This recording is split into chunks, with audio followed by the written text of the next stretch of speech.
Unique Queens, Kiana Unique here. Welcome back to my channel. Today we are going to be making a pattern for a skirt. So let's go ahead and get started. Okay, first we're going to need to take a couple of measurements. So our first measurement is to measure our waist. We want to make sure that we get accurate measurements. So I am using a measuring tape that you would use for this. So if you do not have one, make sure that you get one, and you want to first measure your waist. My waist is 31 inches.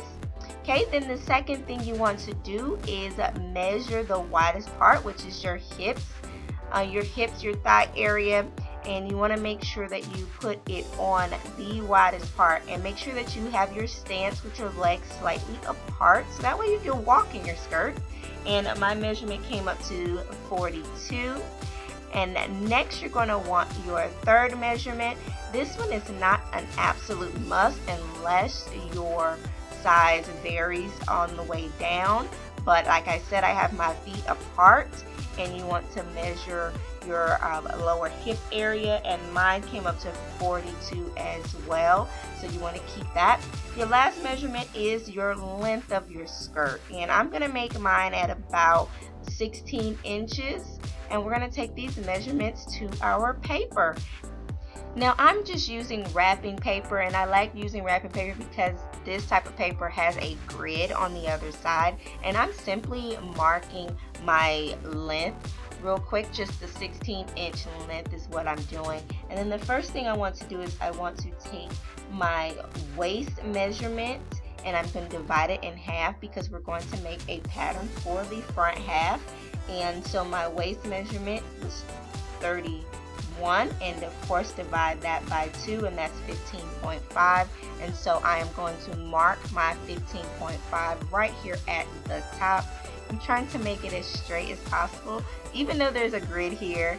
Sometimes my connecting the dots just does not work, but you do the best you can. Make a straight line. That was 15.5. Next I am going to connect my top piece with my center mark. Was my 16 inches long, and I made sure that was right in the middle of my waist measurement. Next I'm going to count 7 inches downward, and that is where I am going to place my hip measurement. Now why I chose 7 is because most patterns, it adjusts about 6 to 7 inches from the waist is where it starts to go outward. So I did that, and I took my waist measurement and divided it into half, and then divided it in half again, and that's why I marked just one side. But you can always just take that hip measurement and divide it in half. The next thing I want to do is that third measurement that we put there, which mine was 42, the same as my hip measurement, and divide that in half, and you're going to make that mark, which is your bottom piece. Now if yours is smaller or larger, then you will have a difference in where your fabric is going to go. Not fabric, sorry. How your pattern looks from the mid mark to the end mark.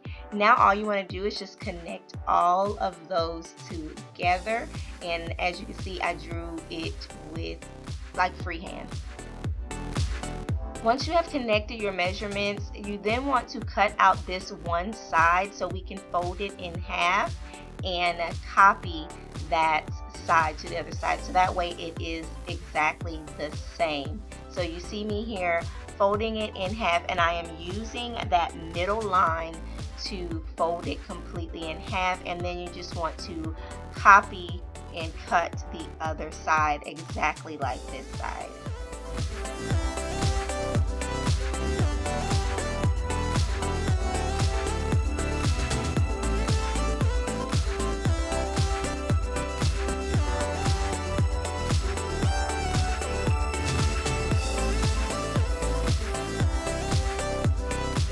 Once you have done so, you have a skirt pattern. I hope you enjoyed this video. Don't forget to like, comment, share, and subscribe. And as always, you guys, be unique. See you next week.